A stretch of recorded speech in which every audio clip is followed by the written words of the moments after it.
Glória a Deus. Eu quero mais uma vez cumprimentar você com a paz do Senhor. Por gentileza, tome seu assento. Abra comigo a sua Bíblia no livro do Gênesis, capítulo de número 12. Enquanto você abre a sua Bíblia, eu quero receber com muita alegria os nossos amigos que estão com a gente hoje, o Josué e a Lohane, é isso? Acertei. Glória a Deus. Nossos irmãos estão com a gente hoje pela primeira vez. A gente tem se comunicado alguns dias durante a mensagem e hoje deu certo a gente se encontrar, né? Graças a Deus. Deus abençoe vocês. São muito bem-vindos. A igreja confere, irmãos? Amém. Glória a Deus. São muito bem-vindos em nome do Senhor Jesus Cristo. Bem-vindo à Assembleia de Deus, Ministério do Belém. Adorar, evangelizar, discipular, cuidar. A responsabilidade é minha. O Raul estava esperto, amiga. É isso aí. Glória a Deus. Capítulo 12 do livro do Gênesis, do livro dos inícios. Leia comigo a partir do versículo 1 até o versículo 4. Deus chama a Abrão e lhe faz promessas. Ora, o Senhor disse a Abrão: sai da tua terra e da tua parentela e da casa de teu pai para a terra que eu te mostrarei. E far-te-ei uma grande nação e abençoar-te-ei e engrandecerei o teu nome e tu serás uma bênção. E abençoarei os que te abençoarem e amaldiçoarei os que te amaldiçoarem, e em ti serão benditas todas as famílias da terra. Assim, partiu Abrão, como o Senhor lhe tinha dito, e foi Ló com ele. E era Abrão da idade de 75 anos, quando saiu de Harã. Amém. Glória a Deus. Irmãos, nós estamos na nossa campanha de primícias, e você sabe que os nossos temas têm sido olhar de maneira clara e de maneira cuidadosa os princípios bíblicos que regem as questões da economia, das finanças e também toda a questão que rege plantio e colheita na Bíblia. Você sabe que nós temos falado e temos tomado muito cuidado para que a gente não passe por aí tentando achar que nós estamos falando de, olha, dê 1.000 e você vai ganhar 10.000, dê 3.000 e você vai ganhar 4.000, deixe o carro na porta da frente de casa e você vai chegar, vai ter um Tesla na frente da sua. Né? Nós temos sido bastante cuidadosos para dizer que existem padrões na Bíblia, padrões de semeadura e colheita, que fazem com que a vida das pessoas possam prosperar. E esses padrões de plantio e colheita, de semeadura e colheita, eles regem como alguma coisa que não é simplesmente temporal, mas eterna. Você sabia, por exemplo, pasme os senhores, que a mesma semente, a mesma forma de plantar uma semente na época dos egípcios funciona até hoje? Se você coloca uma semente na terra, né, da época dos egípcios, como era na época dos egípcios é hoje em dia, como era na época dos sumérios é hoje em dia. Em todas as gerações do homem, plantio e colheita funcionou da mesma coisa. Por quê? Apesar da ciência e das novas ideias que regem o mundo dizer que nós estamos evoluindo, na verdade algumas coisas permanecem eternas. E se na verdade alguma coisa está acontecendo, o homem está devoluindo, né? Nosso pastor gosta sempre de pontuar a respeito das construções de engenharia e arquitetura, que se faziam na época, por exemplo, da Idade Média e para trás, que permanecem até hoje. Enquanto você constrói uma casa, passa uma aguinha, leva a casa embora. Né? Ou então, por exemplo, a maneira como os homens construíram as estradas que levavam a Roma, e elas permanecem até hoje. E as ruas de Los Angeles estão esburacadas, são construídas de maneira moderna. Né? Tudo isso, é claro, a gente sabe que existe um gap muito grande entre conhecimento e evolução. Existe um gap muito grande entre tecnologia e sabedoria. O homem, sem sombra de dúvidas nenhuma, hoje é muito mais tecnológico do que foi em qualquer época da humanidade. Mas isso não significa que essa tecnologia trouxe para o homem avanços em muitas áreas. Como eu disse para você, da mesma forma que se plantava há 1000 anos atrás, se planta hoje. É verdade que as culturas hoje mudaram muito? Mudaram, mas o princípio é o mesmo. E é justamente do que se trata os nossos estudos. Nós estamos tratando de princípios. E no dia de hoje nós vamos falar sobre esse folclore que existe, né? Que alguns tratam como folclore, mas na verdade não é. Que as pessoas olham para os judeus e perguntam, por que eles prosperam tanto? Por que o judeu parece que ele sempre está ahead, né? Ele sempre está à frente? Porque não existe, por exemplo, alguém pode falar a respeito disso, né? Isso não é uma verdade, mas parece às vezes que é, né? Por que não tem judeu pobre? Por que parece que o judeu nunca tem dificuldade financeira? Eu já conheci pessoas da religião judaica que passam por necessidades, mas na grande maioria, quando você observa os judeus, eles sempre são prósperos, né? Existe um segredo por detrás disso, um segredo que não é segredo coisa nenhuma, né? Um segredo que está aí evidente para que as pessoas possam observar. Então o nosso estudo vai dizer hoje, eu compartilhei com vocês para que vocês possam ter aí também o acompanhamento no nosso app. A gente percebe de uma maneira simples e rápida que a prosperidade do povo hebreu e israelita está ligada ao fato de ser uma promessa de Deus. Isso não está limitado a apenas uma questão econômica e financeira, pois Deus também destacou o povo judeu com inteligência, força e sabedoria através da história. Hebreus capítulo 6, versículo 13 ao 15, diz assim: porque quando Deus fez promessa a Abraão, como não tinha outro por quem jurasse, jurou por si mesmo, dizendo: certamente abençoando-te abençoarei, e multiplicando-te multiplicarei. E assim, esperando com paciência, alcançou a promessa. Na Torá, por exemplo, está escrito que o homem é criado à imagem e semelhança de Deus. Em razão disso, o judaísmo crê que Deus é o criador do mundo e o homem é o criador no mundo. É muito fácil de entender que o judeu ele entende, ele percebe, tendo como parâmetro, como início da sua história, o próprio Adão, ele entende que Deus colocou o homem na terra para que o homem fosse um continuador daquilo que Deus deu para ele fazer.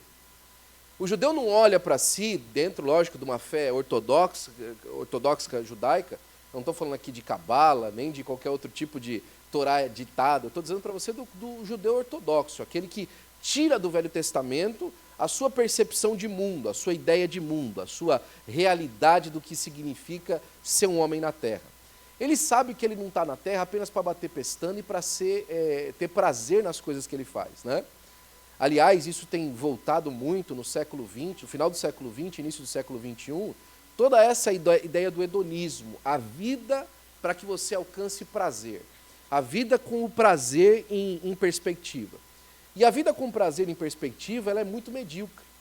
Existem aí algumas expressões, né? Carpe diem, por exemplo, que saiu no finalzinho, no comecinho do ano 2000, ou então o que os americanos chamam de YOLO, né? You only live once. Você só se vive uma vez. Que tem como perspectiva a autoadulação. Que você sinta prazer em tudo que você faz e você seja completamente feliz em que você faz, porque o peso ou a medida de todas as coisas é o próprio homem. Isso é uma expressão muito clara que a filosofia chama de existencialismo. Mas dentro da nossa perspectiva, nada mais é do que a vida debaixo do hedonismo, que isso os gregos já falavam há muitos anos atrás. O judeu não é assim. O judeu entende que ele está na terra cumprindo um propósito. Que ele foi colocado na terra para dar continuidade a alguma coisa que o Criador o colocou para fazer. Quando a gente observa, por exemplo, a leitura que a gente acabou de ler, e mais uma vez falando de primícias e observando nesse conceito, a gente vê Deus chamando Abraão na idade de 75 anos, né? Alguém aqui já chegou a 75? O jovem Abraão foi chamado por Deus aos 75 anos de idade. E a escolha de Deus, você já me ouviu falando isso, né? É um tanto engraçada, né? Um tanto cômica do ponto de vista frio, quando você observa a história sem conhecer o resto. Porque se você vai começar uma nação, se você vai começar uma história de um povo novo, você começaria com um casal de velhos? Olhando de maneira fria, de maneira lógica, você não começaria com um casal de velhos, né? E começando com um casal de velhos, você começaria com um casal de velhos cuja mulher é estéril? Piorou ainda, né? Mas aí Paulo explica lá na frente, numa das suas cartas, que Deus pega as coisas que não são e fazem serem, para confundir as que são, né? Ele justamente trata isso para que a sabedoria de Deus, que é loucura para os homens, e a loucura de Deus seja mais sábia do que a sabedoria dos homens, para justamente confundir e a humanidade entender que o peso e a raiz de todas as medidas, a raiz quadrada de todas as medidas, é o próprio Deus. Qualquer multiplicador só funciona debaixo de Deus, e qualquer outro tipo de multiplicação sem Deus falha. Abraão é chamado para esse plano maravilhoso de Deus e ele sai do meio da sua parentela. Perceba, Deus escolhe Abraão, mas Abraão ele não é obrigado a sair. Deus chama Abraão, mas Abraão não é obrigado a sair. Abraão toma a decisão a sair. Você percebe que Deus chama ele e fala: Abraão, sai do meio da tua parentela, do meio dos seus, e vai para uma terra que eu vou te mostrar. E aí você vê a continuidade. Assim saiu Abraão. Abraão toma a decisão de ir. E aí já basta o primeiro princípio para entender por que os judeus são tão prósperos. Porque os judeus abraçaram a visão de Deus para eles. Eles abraçaram que, de fato, eles são o Criador no mundo. Deus é o Criador de todas as coisas, e o homem no mundo representa o Criador de todas as coisas. O homem dá continuidade àquilo que Deus fez. Olha, com isso eu não estou dizendo que o homem cria do nada, como Deus cria. Mas o homem continua o projeto da criação, e isso é óbvio. Quantas coisas o homem inventou desde o princípio da criação? Quantas coisas o homem descobriu desde o princípio da criação, que estavam encobertas em Deus, e foi revelado para o homem através do estudo, através do conhecimento das ciências e tudo mais que você vê hoje em dia. Deus é o Criador do mundo, e tudo que o homem pode fazer é continuar criando debaixo da base que Deus deu para ele. Os judeus abraçam essa realidade. Eles se sentem não só lisonjeados, mas eles tomam o passo seguinte para que isso seja verdade na vida deles e na vida que prossegue através daqueles que vêm deles para a glória do nome do Senhor Jesus Cristo. Portanto, o homem deve acrescentar as coisas que já existem por meio do domínio dos recursos materiais, do trabalho e da inovação. No judaísmo, o trabalho, a atividade criativa e a inovação são caminhos pelos quais a imagem divina é expressa. Eles tratam o seu trabalho, eles tratam a sua ocupação como uma maneira de expressar aquilo que Deus é, de manifestar a imagem de Deus na terra. O princípio que rege a cabeça do judeu, principalmente aquele que, falei para você já, que tem a palavra de Deus como a sua raiz, o Velho Testamento como a sua raiz de domínio e de consciência, ele entende que as criações que vêm à sua mente é para causar benefício à sociedade com a qual ele está inferido, com a qual ele está conectado. Muita gente cria as coisas para benefício próprio.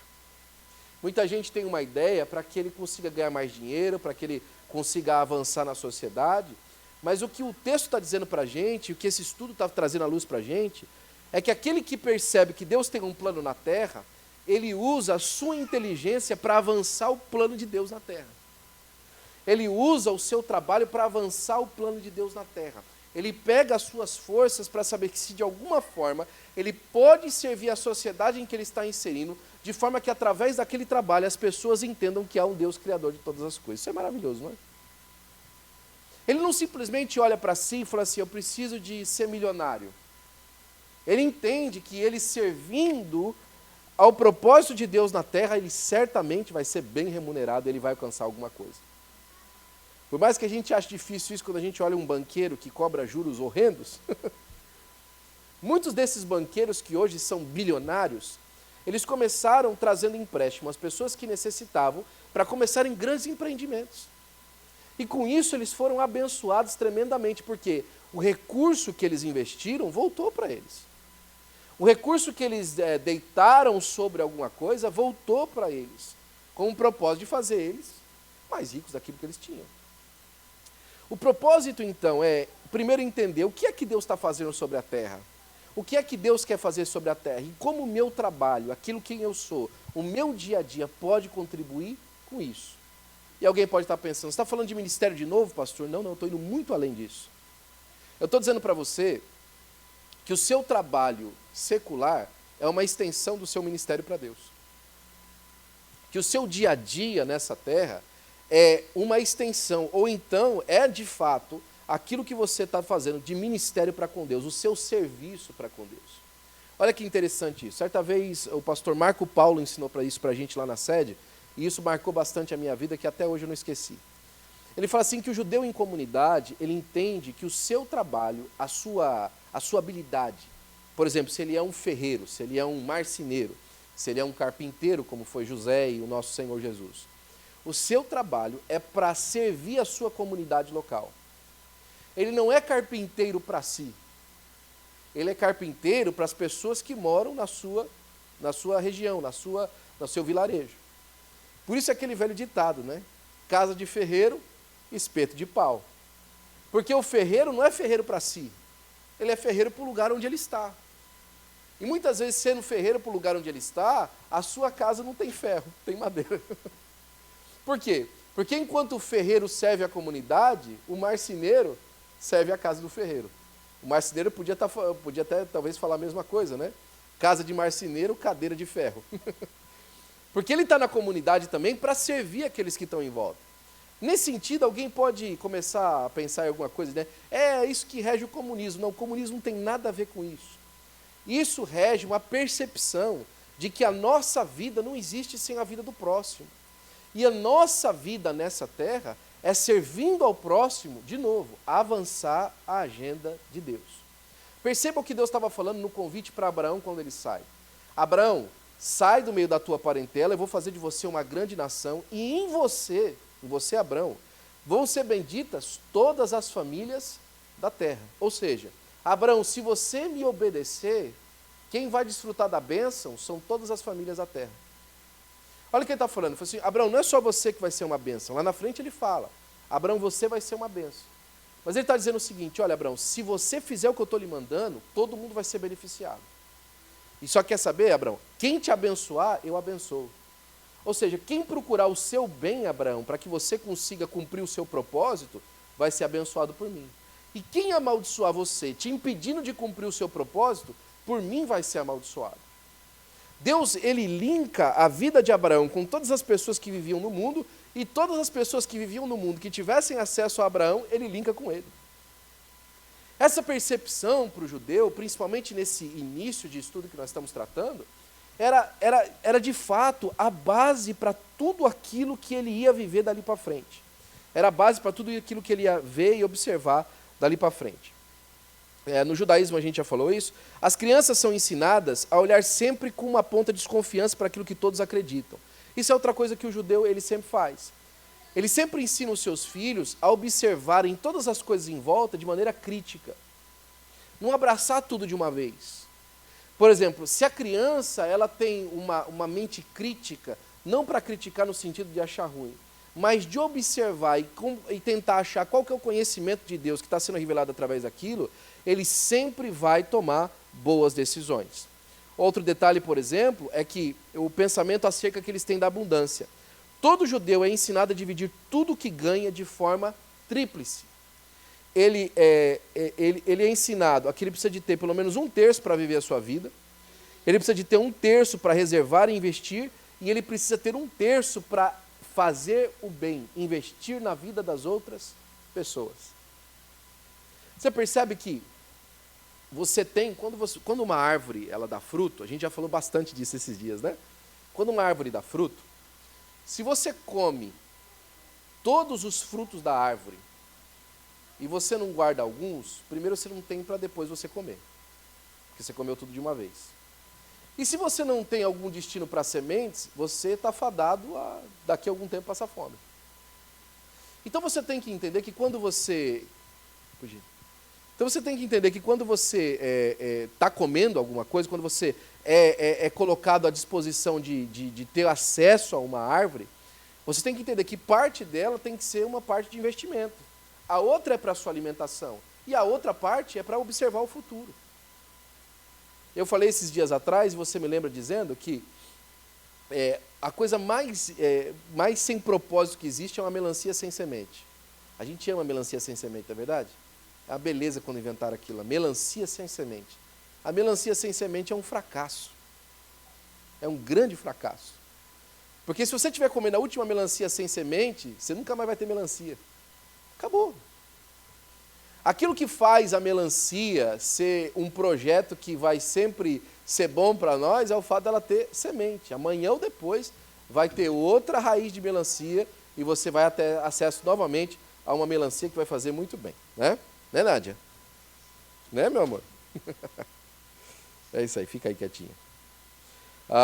Um judeu sempre tem dinheiro guardado, ele sempre observa que é necessário se preparar para a eventualidade. E aqui eu abro um parênteses. Eu vou dizer para você que esse é um princípio muito difícil, principalmente quando você vive de paycheck em paycheck. De cheque em cheque. É muito difícil guardar dinheiro. Né? Eu falo por mim. Por muitos anos eu vivi na minha vida sem guardar dinheiro. Pelo contrário, terminava a semana sempre devendo. Já começava a próxima semana devendo a próxima semana. Por muitos anos eu vivi assim. Certa vez o pastor Cássio ensinou para a gente um princípio muito, muito positivo e muito abençoador para nós. Ele falou assim, quando você receber o seu salário, se pague primeiro. Você reserva aquilo que é do Senhor, a parte do Senhor, e a primeira parte, depois que você reservou a parte do Senhor, o seu dízimo, né, que o dízimo, mais uma vez, é uma ordenança, você se pague. Tem semana que você vai conseguir se pagar $10. Tem semana que você vai conseguir pagar 20. Tem semana que você vai conseguir pagar 5. Tem semana que faça o que acontecer, pelo menos $1 se pague. Mas pague-se. E esse dinheiro que você paga não é para você gastar, é para você guardar. E pode parecer alguma coisa que seja irrisória, mas faça 52 semanas vezes $1. É $52. Faça 52 semanas vezes $10, são $520. Já é quase uma passagem aérea para algum lugar para você viajar mais para frente. Faça então 52 semanas vezes $20, são $1.040 em um ano. Pode parecer irrisório, mas você saber que você precisa economizar, você precisa guardar dinheiro para o dia de amanhã é extremamente importante. Pasme os senhores. 70% dos americanos que moram aqui nessa terra antes da gente, que nasceram aqui, eles não têm reservas para cobrir uma emergência de $500. Não tem dinheiro vivo para cobrir uma emergência de $500. Já pensou? 70% dos americanos. Porque vivem o quê? À base do crédito. Estão sempre devendo um cartão, estão sempre correndo atrás de pagar uma dívida, enquanto Deus nos dá a oportunidade para observar que se nós cumprirmos pequenos passos, fizermos pequenos passos, a gente pode estar numa situação financeira muito melhor do que estamos aqui hoje. Já pensou a gente tendo essa conversa daqui 52 semanas no ano que vem, e você conseguiu guardar $30, $40 por semana? Pode parecer um número alto para você hoje, talvez seja. Você guardar $40 por semana. Mas pense a gente tendo essa conversa no ano que vem, e você tendo condições de ter guardado na sua conta, ou investido em uma conta, de repente, de investimentos, esses $2.040. Para você, de repente, comprar algumas ações na Bolsa de Valores, se você tem condição de fazer isso. Você investir em algum tipo de capital de giro que você pode aparecer e você ter lucro disso aí, imagine. Ou então, simplesmente, deixar $2.040 reservado para uma emergência. $2.080 reservado para uma emergência. O judeu ele entendia que ele precisava se preparar para as surpresas da vida. Porque Deus tinha ensinado para ele que Deus ia dar em abundância para que ele vivesse dessa forma. Agora é o seguinte, não seja infiel a Deus e fiel com você mesmo. Seja fiel a Deus, a abundância mora aí. A abundância mora em você sendo fiel a Deus, tendo condição de ser fiel também a você mesmo. É importante isso, né? Para que você reconheça Deus em todos os seus caminhos, para a glória do nome do Senhor Jesus Cristo. E outra coisa que o judeu faz é fazer o bem. E esse fazer o bem aqui inclui, nesse sentido do judaísmo, para os judeus, a questão da sua religiosidade. O pastor Itamar, que é um dos pastores lá do Ministério do Belém, ele trabalhou por mais de 20 anos junto com o José Safra. José Safra é o grande nome do Banco Safra no Brasil, um homem bilionário, né? Acho que morreu esses anos atrás, alguns anos atrás. E ele falou o seguinte, que o doutor José Safra era mão fechada para tudo. Ele não abria mão para nada, para fazer nenhuma coisa com amigo, com família, com nada. Agora, quando falava para ele que iam construir uma sinagoga nova, ele abriu os cofres. Não, quanto que precisa o mármore do mais caro, os móveis dos mais caros, madeira importada, tudo do bom e do melhor. Porque ele sabia que ele estava investindo aquilo no Deus dele. Ele estava fazendo o bem. Nesse sentido, a gente entra nas ofertas e também a gente entra na questão dos dízimos. Mas também ele entendia que quando existia alguma obra de caridade, era também importante investir, porque isso era um bom testemunho diante dos homens. Agora, o Dr. José Safra talvez fizesse isso, porque como banco ficava bonito o nome dele estar acompanhando alguma obra de caridade. Agora, sabe de uma coisa? Sabe o que é muito bonito? É o irmão e a irmã que entende a necessidade do próximo. Às vezes, numa comunidade pequena como a nossa, brasileira aqui em Los Angeles, que não é muito grande, às vezes a gente ouve, a gente vai ver isso um pouquinho mais para frente, eu preciso correr. Que as pessoas não gostam muito de se envolver umas com as outras, e o principal motivo é medo de ser roubado no dinheiro. Enquanto a Bíblia nos ensina que é importante que nós sejamos próximos, justamente porque juntos nós seremos mais prósperos. Se nós formos próximos, juntos nós seremos mais prósperos. E já já a gente vai ver algum conceito disso. O judeu entendia que ajudando o irmão dele, amanhã, se ele tivesse problema, ele teria um irmão para ajudar. Um ao outro ajudou e ao seu amigo disse, esforça-te. Ou então uma outra passagem que Salomão fala, lança o teu pão sobre as águas, porque depois de muitos dias o achará. Como assim vai achar o pão? Os peixes vão comer o pão e você vai estar cheio de peixe no lago. Ou então ele falava assim, olha, semeia aqui, semeia ali e espalha até em 7 vezes. Porque você não sabe qual semente vai prosperar, se essa, aquela, a outra ou ambas. Então semeie a oportunidade de você ajudar um, de você ajudar o outro, de você cooperar com um, de você cooperar com o outro. De repente, a pessoa que você está cooperando hoje vai ser a pessoa que vai mais trazer negócios para você amanhã. A pessoa que você está estendendo a sua mão hoje vai ser a pessoa que vai mais te ajudar amanhã. Tem muita gente que fala assim, eu ajudei o fulano e ele virou a cara para mim, e ele não me ajudou mais, e ele me traiu, então eu não ajudo mais ninguém. Besteira! Isso é a maior bobagem que você pode fazer. Ei, aquela pessoa te traiu. Não significa que todo mundo vai fazer a mesma coisa. O judeu entendia que era importante viver em comunidade, que era importante estar junto com as pessoas que ele mais apreciava, inclusive quando elas o traíam. Já pensou se José tivesse pensado nisso? Quando os irmãos dele chegaram, no princípio ele não quis muito que os irmãos ficassem lá com ele, não. Mas depois ele falou o seguinte, é o seguinte, Deus nos trouxe para essa terra boa aqui, para aqui o bem da nossa família, a conservação da nossa família toda. E trouxe a comunidade toda deles para aquele lugar, e eles viveram muito bem. A vida dos irmãos de José e de José, depois que eles se aproximaram de novo, foi muito melhor do que José quando foi solitário. Eles mandaram naquela terra. Porque essa comunidade junta fez com que eles prosperassem ainda mais. Aí eu peguei aqui 7 princípios para que a gente possa observar essa cultura judaica avançando e que é importante para nós observarmos também. O princípio de número 1 é que desde o princípio foi exigido que todos os judeus aprendessem a ler, escrever e adquirir habilidades de conhecimento, para evitar que fossem vistos como uma pessoa assimilada no normal. Né? Você, por exemplo, gasta tempo para desenvolver alguma habilidade? Você gasta tempo para você desenvolver alguma habilidade em você? Alguma coisa que você consiga fazer diferente das outras pessoas? E talvez diferente seja uma palavra muito modesta. Eu vou usar uma palavra mais agressiva com você. Você desenvolve habilidades para que você consiga fazer alguma coisa melhor do que as outras pessoas fazem? Eu não estou dizendo para que você seja melhor do que os outros, porque melhor do que os outros você nunca vai ser. Você sempre vai ser igual a todo mundo. Mas alguma coisa que você sabe fazer melhor do que outras pessoas? Você fala assim, isso aqui eu faço bem, isso aqui eu faço melhor do que as outras pessoas. Talvez seja a hora de você começar a desenvolver uma habilidade. Que tipo de coisa talvez você consiga começar hoje, gastar poucas horas para que você desenvolva uma habilidade nova? Para os judeus, desde sempre, eles foram convidados a fazer algo extraordinário, algo fora da média, algo de maneira que ninguém conseguia fazer igual.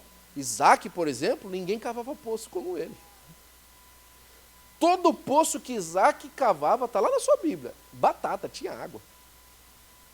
O negócio era tão complicado que o povo começou a ficar com inveja dele. Cada poço que ele cavava, o pessoal lá entulhava. Aí lá ele cavava outro poço, o pessoal lá entulhava. Aí lá cavava outro poço, água de novo, o pessoal entulhava. Aí por fim ele cavou um poço que saiu água viva. Águas vivas, está escrito na Bíblia, né? Água jorrando. Era uma expressão do Senhor Jesus Cristo, mas nós estamos falando aqui de habilidades.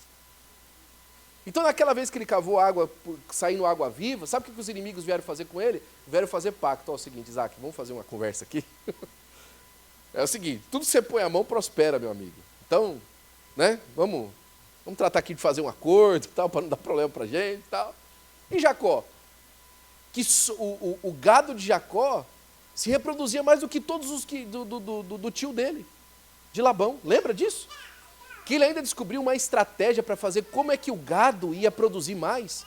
Lembra que ele mexia as folhagens na frente do gado para o gado produzir, o gado malhado produzir mais? Ele desenvolveu uma habilidade.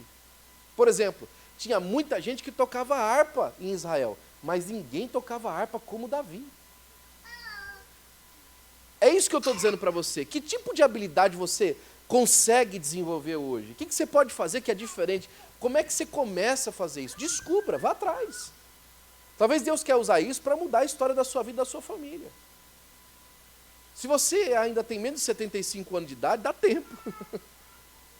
Dá tempo de começar.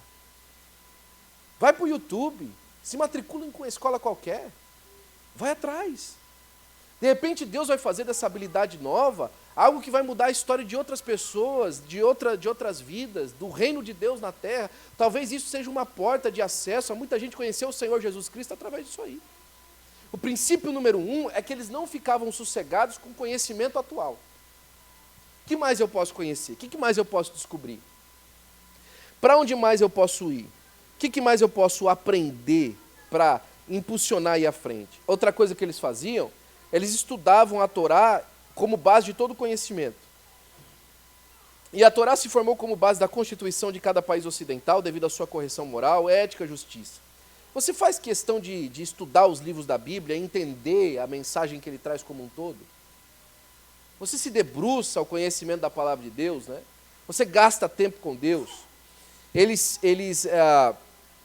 A gente vê, às vezes, na vida devocional, como algo que às vezes atrapalha, ou então a gente fica atrapalhado em fazer. Mas a vida devocional é o sucesso para tudo na nossa vida. Vai estudar com uma mente depois que você adorou. Vai trabalhar de uma mente depois que você adorou. Vai enfrentar o trânsito de Los Angeles com a mente depois que você passou tempo adorando a Deus. Cantando hino, chorando na presença do Senhor. Orando na presença do Senhor. Vai enfrentar o dia depois que Deus já te deu palavra no seu coração. Vai ser diferente. O princípio de número 2 traz essa visão e essa perspectiva de que Deus queria transformar a vida de cada um deles de dentro para fora. Primeiro o Senhor, depois todas as outras coisas. Descobrir que no Senhor a gente tem conhecimento para direcionar a nossa alma. De repente Deus vai falar alguma coisa para você de manhã que vai fazer você enfrentar o seu dia de uma maneira muito diferente. Eu acho interessante, o Watchman Nee, que foi um missionário chinês na China, né? Porque às vezes tem um missionário americano na China, ele foi um missionário chinês na China. Ele escreveu um livro chamado Homem Interior. Esse Homem Interior é o livro base para tudo que a gente entende de autoridade espiritual, inclusive no Ocidente, né? Ele era cristão. Muita gente considera o Watchman Nee muito místico, mas na verdade é a cultura asiática, a mente asiática sendo trabalhada ali, e Deus mostrando ensinamentos muito profundos através da vida dele. E o Watchman Nee dizia o seguinte: você sair de manhã da sua casa sem orar e sem passar tempo com Deus, é como sair de casa para a reunião mais importante da sua vida pelado. Você já pensou em ir para uma reunião e descobrir que você está sem roupa? Acabou a reunião, né? Como é que você vai fazer essa reunião sem estar vestido, sem estar apropriadamente preparado para ela? No básico. Tem muita gente que sai de manhã de casa para enfrentar o mundo sem ter falado com Deus. Sem ter passado tempo com o Senhor. Isso é terrível para ele ou para ela, porque vai causar, às vezes, problemas grandes ali na frente. O princípio de número 3. Era a responsabilidade dos pais impelir os seus filhos para estudar. Você, como pai, faz tudo ao seu alcance para que seu filho estude? A Bíblia, oportunidades, finanças, motivação e etc. Tem muito pai que é despreocupado com a preparação intelectual, emocional e religiosa dos filhos. Nós temos filhos adultos hoje que estão enfrentando problemas profundos porque os seus pais nunca prepararam eles para a vida. nunca se importaram com as notas, nunca se importaram com ele saber tratar de dinheiro, nunca se motivaram os seus filhos a buscar conhecimento, a buscar uma porta. Eles se preocuparam com que os seus filhos estivessem felizes e alimentados, que é excelente. Mas a vida é muito mais do que isso. Eles se esqueceram que um dia o filho ia sair de casa. Eles se esqueceram que um dia ia chegar o dia que eles iam torcer para o filho sair de casa. Vai embora. E esse filho ou essa filha não saberia como enfrentar o mundo. É bem verdade que alguns exageros foram feitos, né? Por exemplo, eu considero que um dos maiores problemas na criação dos filhos no finalzinho do século XX foi, por exemplo, ensinar para o moço e para a moça, né? Para eles estudarem, para eles nunca dependerem de ninguém. E essa frase, nunca depender de ninguém, é muito nociva. Porque você poderia ter ensinado seus filhos a estudarem para que eles pudessem ajudar mais pessoas, para que eles pudessem servir mais pessoas. Mas se o único pensamento dessas pessoas a respeito dos seus filhos fosse: eu quero que você seja independente de todo mundo. E ninguém vive independente de todo mundo. O princípio do judeu, mais uma vez, era preparar a próxima geração para que ela fosse possível de sustentar o peso da próxima geração. E quando eles falharam nisso, a Bíblia é clara. Por exemplo, Davi foi um excelente rei e um péssimo pai. Apesar de ele ter sido um pai muito ruim, ele conseguiu pelo menos criar Salomão, que Salomão tivesse conhecimento e humildade. Quando Salomão chega diante de Deus, com toda a sabedoria que ele tinha, a primeira coisa que Salomão pede é sabedoria para entrar e sair do meio do povo de Deus. Deus dobra a sabedoria de Salomão, Deus dá mais sabedoria para Salomão. O pedido de Salomão já é muito sábio. Mas aquilo que Davi foi mal de pai, que não ensinou Salomão, Salomão foi pior ainda. Porque quando Salomão entrega o reino, passa o reino para o próximo filho, o reino durou uma semana. Em uma semana eles destruíram Israel inteira. Roboão é colocado no trono, as tribos descem para ter um tempo com o novo rei. E aí tinham lá no meio que era espertão, o tal do Jeroboão faz assim: ó, vamos fazer o seguinte, vamos pegar esse menino aí. O menino é novo, o pai dele era ausente. Vamos fazer uma pergunta para ele: ó, diminua o imposto que a gente vai ser seu.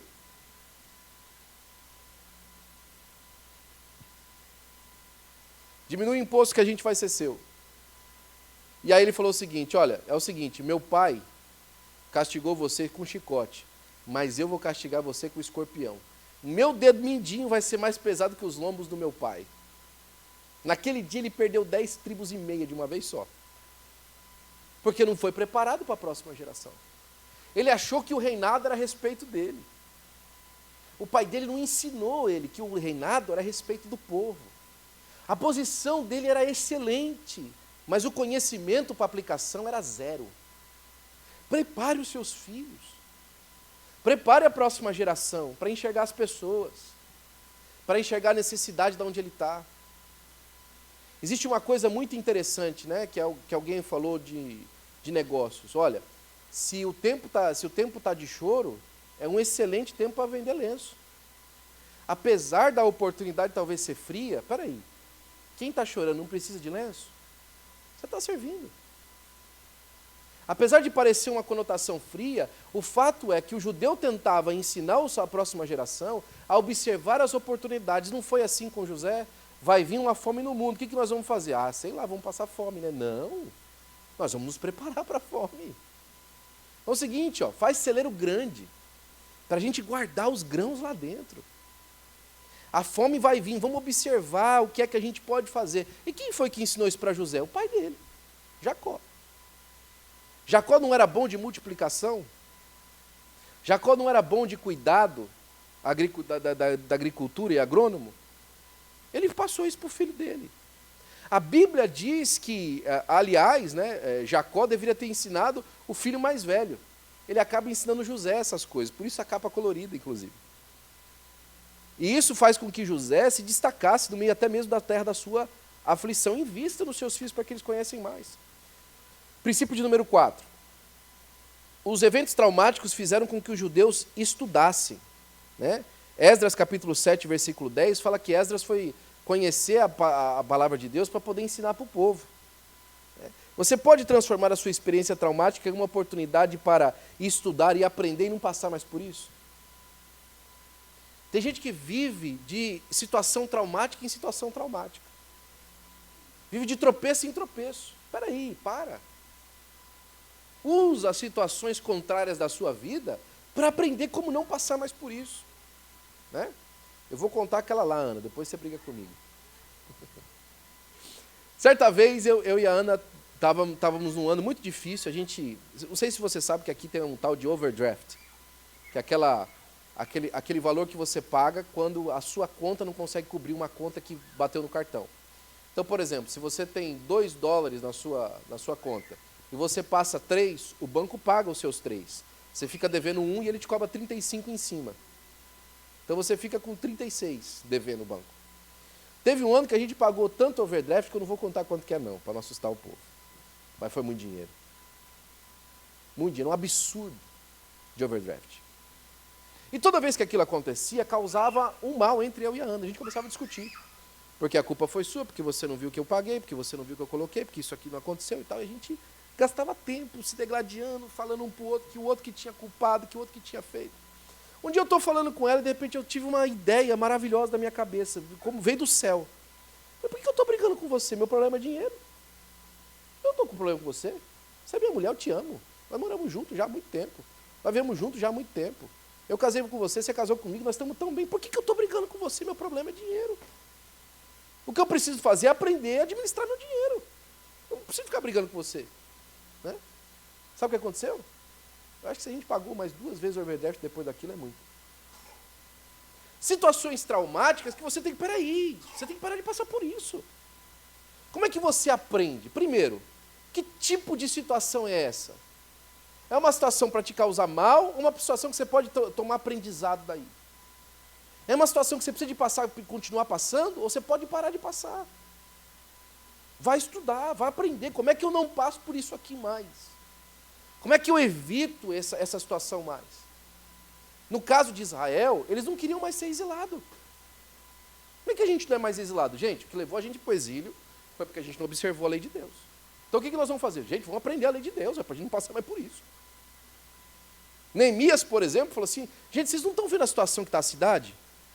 Ei, vamos se unir, vamos reconstruir a cidade para a gente parar de passar vergonha. Nós estamos passando vergonha com essa cidade toda queimada. O pessoal passa aqui e ri da gente. Para que a gente vai ficar sendo risada dos outros aqui? Vamos aprender com o que a gente passou. Vamos mudar de perspectiva na vida. Nós estamos falando de primícias. É um princípio, é um início. Talvez seja a hora de olhar para trás e falar assim, peraí, eu não preciso ficar batendo cabeça com isso aqui mais. É hora de eu aprender com o que aconteceu. Ok, foi difícil, doeu, mas não passo mais por isso aqui. Não preciso de passar mais por isso aqui, para a glória do nome do Senhor Jesus Cristo. Princípio de número 5. Os judeus deixaram o seu habitat natural, sua zona de conforto, para se aventurarem no desconhecido, para melhorarem a si mesmos. Você está preparado para fazer sacrifícios, não importa quais os custos, para melhorar a si mesmo e a sua família? E a resposta daqui você não precisa nem dizer, sim, você está aqui. Quantos nasceram nesse país aqui, que estão aqui comigo? Só aqueles 3 pequenos lá atrás. Alguém que está me ouvindo pela internet nasceu aqui? Os irmãos que estão com a gente pelo Zoom? Acho que só o Mike, né? Ninguém nasceu aqui. Nós saímos do nosso habitat natural, nós saímos do Brasil. Por que nós saímos do Brasil?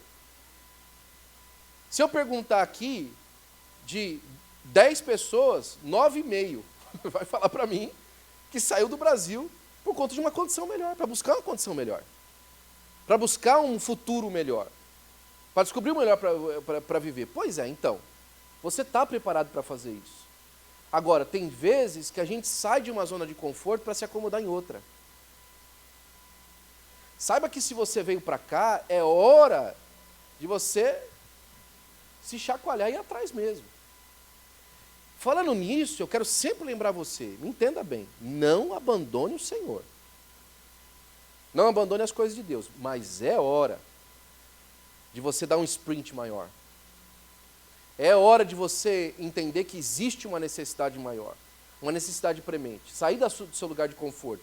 E às vezes a necessidade maior não é nem trabalhar mais, é investir mais naquilo que você precisa fazer, no tempo que você precisa fazer.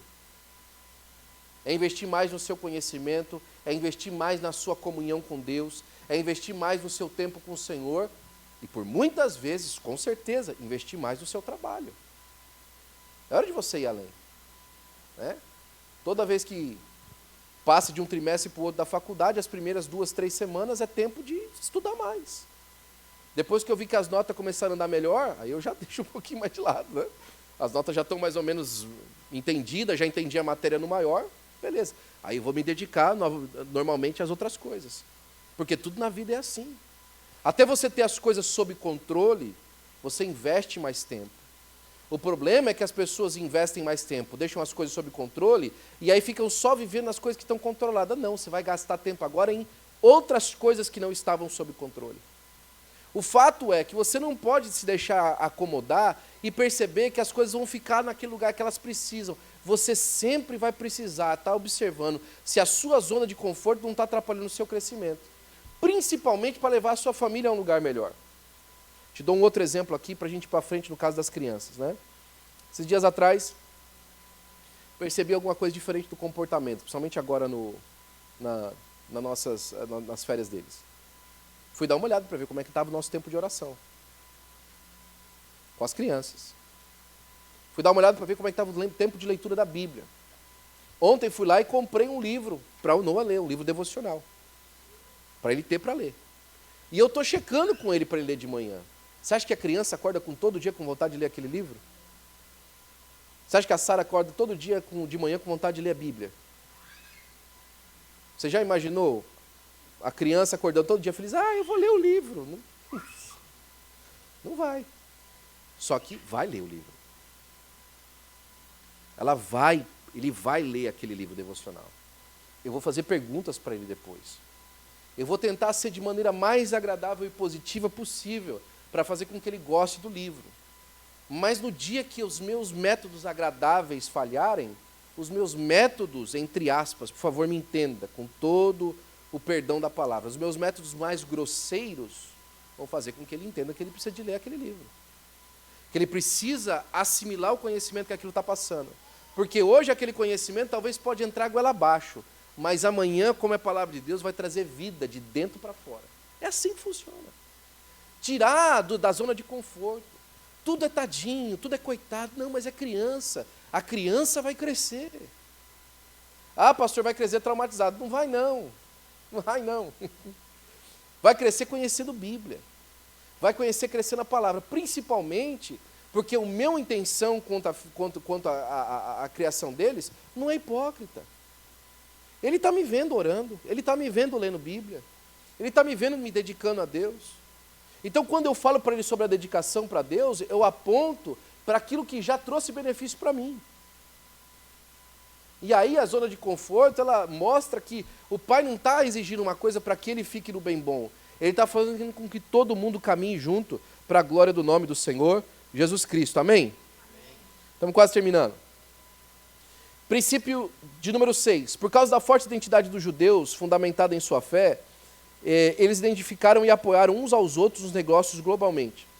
Você, como migrante para um país diferente, um lugar, especialmente como cristão, tem fortes laços sociais e econômicos com o seu próprio grupo étnico e cristão globalmente?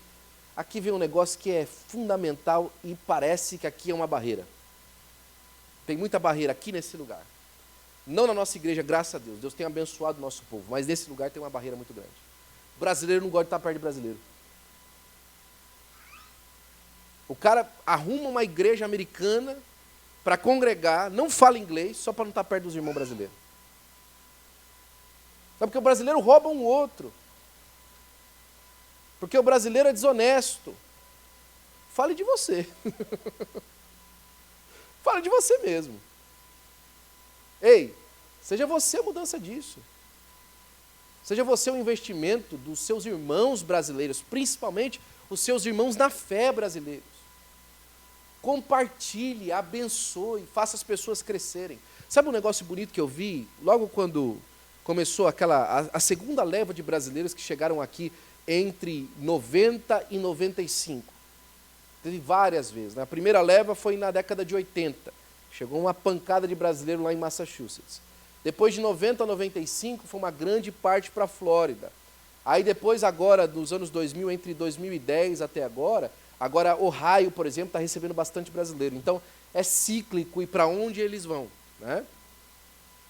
Mas nessa década de 90 a 95, como chegou lá na Flórida e chegou também em outros estados como Massachusetts, o pessoal que vinha do Brasil, o patrão pegava ele para trabalhar, para sentar taio no chão, começava a ensinar ele a colocar taio no chão e falava assim, rapaz, você já tem sua empresa?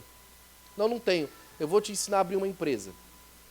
Ia lá abrir uma empresa com a pessoa. Ajudava a pagar os primeiros honorários da empresa, as necessidades da empresa. Quando a pessoa tinha empresa, falava assim, agora é o seguinte, ó, contrata a sua equipe, que eu vou subcontratar você agora para a gente sentar taio junto. E é o seguinte, se aparecer mais trabalho para você para sentar piso, pode ficar tranquilo, pode pegar também. Se você conhecesse quantos empresários nós temos no ramo da construção na Flórida, principalmente na nossa igreja, é um número muito grande. Pessoas que ficaram, com perdão da palavra, literalmente milionários, que começaram porque outra pessoa ajudou. Que o outro vê o outro até melhor do que ele hoje, feliz da vida. Porque as pessoas cresceram. A gente às vezes não entende que, tipo assim, o mar é mais fácil pescar junto do que sozinho. Sozinho você usa uma vara, junto você usa a rede. E você vai mais longe. Lá no aeroporto de Joanesburgo, na África do Sul, tem uma frase assim na parede. Ubuntu. E Ubuntu significa o seguinte, se você quiser ir rápido, vá sozinho. Mas se você quiser ir mais longe, vá acompanhado. Isso é um princípio básico. Pastor, parece que o senhor está falando de filosofia. Não, eu estou falando de Bíblia para você. Um ao outro ajudou e ao seu companheiro disse, esforça-te. Olha, um cordão de 3 dobras é mais difícil do que romper. Se a pessoa for sozinha, não tem quem levanta. Mas se elas forem em duas, o outro levanta. Isso é Bíblia. Jesus não montou um crente para pregar no mundo. Ele cuidou de 11 pescadores. Uma comunidade. Esses 11 pescadores mudaram a história da humanidade, porque eles foram espalhando a mensagem. E logo, logo, a igreja era uma comunidade grande, porque isso é óbvio. O problema é que muita gente esconde sempre para si. Não vou compartilhar com ninguém, eu não vou deixar ninguém, eu não vou deixar ninguém. Não. Compartilhe. Compartilhe conhecimento. Compartilhe trabalho. Se você tiver alguém para contratar, pense primeiro nos seus irmãos. Pense primeiro nos de casa. Se você conhecer um crente e um não crente, e o crente está cobrando um pouquinho mais, pasme, pague um pouquinho mais e contrate seu irmão. Mas façam em comunidade, façam juntos. É claro, eu não estou aqui ensinando ninguém a irmão ser abusivo com o irmão da igreja, não. O que eu estou falando para você é que tem coisas que são racionais. O seu irmão você conhece a necessidade. O seu irmão você conhece a hombridade, você congrega com ele no final de semana. Contrate, ajude um ao outro. Quantas pessoas não vieram já pedir para mim, falaram, pastor, estou precisando de trabalho. Eu falei, irmão, fulano, ó, o irmão falou para mim que está precisando de trabalho, você não quer dar uma ligada para ele aí, ver como é que vocês conseguem combinar alguma coisa? Quantas vezes eu já fiz isso? Somente depois que a gente chegou aqui. Quantas vezes nós já nos aproximamos dos irmãos e tal, para ver se a gente consegue ajudar com alguma coisa? Até mesmo a Ana, no trabalho dela, falou assim, ó, dá uma passadinha lá em casa, a Ana te orienta a respeito disso aqui. Ajudando, vamos, o que a gente pode fazer para melhorar a vida da nossa comunidade cristã, a nossa igreja? Como é que a gente pode viver melhor? Os judeus não fazem nada fora da comunidade deles. Tudo dentro. Tudo entre eles. E quando eles têm que fazer para o lado de fora, eles sempre pagam menor, eles sempre tentam abusar e escravizar, porque eles não deixam com que a comunidade deles seja defasada, seja diminuída. Agora, por irmão judeu, ele paga o preço mais caro. Ele ajuda, ele coopera. Por quê? Porque ele sabe que amanhã ele vai precisar. E o irmão dele vai cooperar com ele também. Número 7 e final, princípio número 7.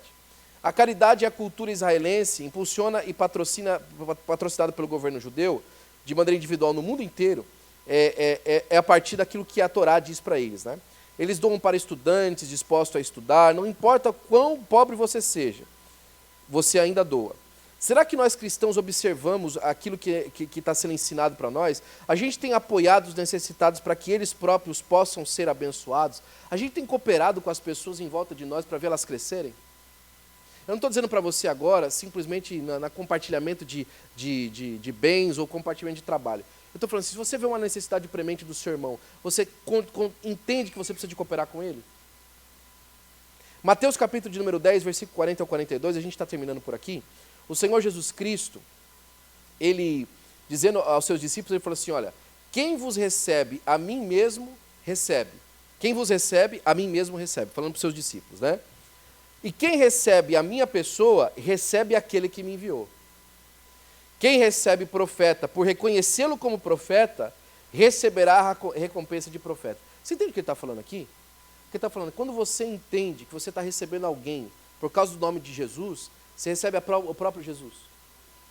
Se você entende que você está cooperando com alguém por causa do nome do Senhor Jesus Cristo, você está cooperando com o próprio Senhor Jesus Cristo. Se você faz aquilo por amor ao seu Deus, é como se você estivesse amando ao próprio Deus. Se você recebe alguém como profeta, você recebe o galardão de profeta. Ou seja, a recompensa por aquele bem é para você. Jó fala o seguinte no seu texto, ele fala assim, olha, Senhor, eu ajudei os pobres e as viúvas e eu acabei me tornando herdeiro daquilo que eles tinham. Porque eu ajudei eles. Porque eu fiz o bem deles, o bem que eu dei para eles acabou voltando para mim. Jó era crente? Talvez, né? E quem der, mesmo que seja apenas um copo de água fria, a um desses pequeninos, por este ser meu discípulo, com toda certeza vos afirmo, que de modo algum perderá a sua recompensa. Certamente que Deus deu ao povo hebreu um plano de vida que traz muitas vantagens. Na poesia judaica do Salmo 19, diz que a lei do Senhor é boa e são mais desejáveis do que o ouro. A primeira parte do Salmo 19 exalta a natureza, mas a segunda parte exalta a lei. E ele fala que o conhecimento da lei é tão maravilhoso que ele é mais desejável do que o ouro. Como é que um conhecimento pode ser desejado mais do que o ouro? Porque esse conhecimento produz ouro, produz prata, produz vida, produz vitória, produz unção, produz graça, produz alegria, produz paz. Por isso que o conhecimento de Deus é mais desejável do que o ouro, porque ele não se limita ao ouro. Tem gente com muito ouro no bolso e com a vida completamente quebrada, arrasada. Mas o conhecimento de Deus, as coisas que Deus dá ao nosso coração, elas produzem muito mais coisas. E quanto mais a salvação no nosso Senhor Jesus Cristo, que é muito mais desejável que o ouro, com certeza. Que é muito melhor do que tudo aquilo que a vida pode oferecer.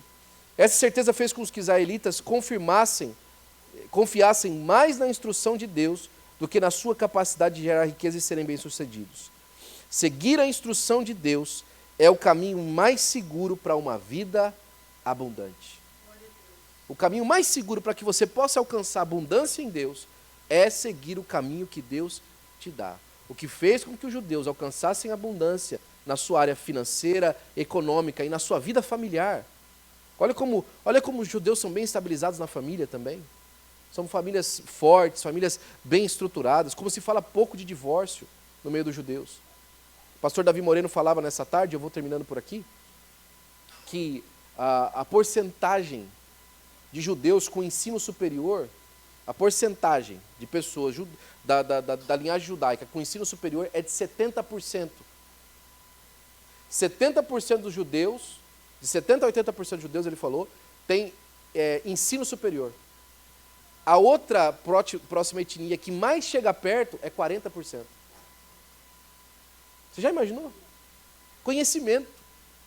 Agora, esse conhecimento, principalmente, observando aquilo que é instrução de Deus para a vida deles, em nome de Jesus. Amém? Amém? Fique de pé, por gentileza.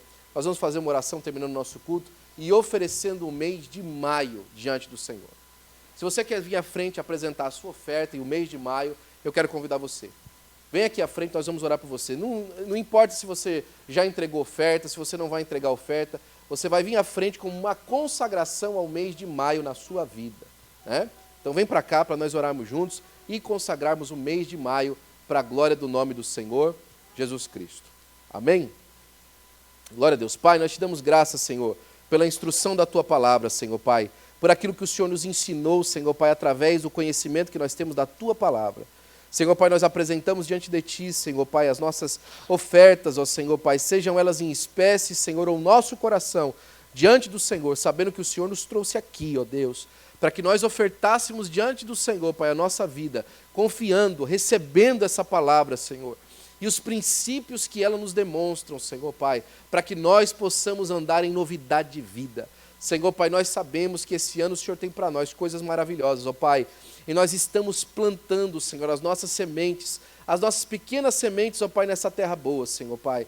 As nossas pequenas sementes, ó Senhor Pai, nessa terra, Senhor Pai, boa e abençoada, Senhor Pai. Abençoa, Jesus, em nome de Jesus, ó Senhor. Desde o mais pequeno, Senhor Pai, até o maior, Pai. Que possam todos nós recebermos, ó Senhor, as Tuas bênçãos, ó Senhor, para a glória do Teu nome, Senhor Pai. Guarda o Teu povo, Senhor. Leva-nos em paz para os nossos lares, ó Senhor Pai. Cuida de nós, ó Senhor. Nós precisamos de Ti. E nós estaremos a honra, a glória e o louvor em nome de Jesus. Amém. Que a graça de nosso amado Senhor e Salvador Jesus Cristo, o grande amor de Deus, o nosso Pai, as doces comunhões do Espírito Santo de Deus, seja com todo o povo de Deus. E o povo de Deus diz com alegria, amém. Dê um abraço ao seu irmão que está ao seu lado e glorifique o nome de Jesus com ele.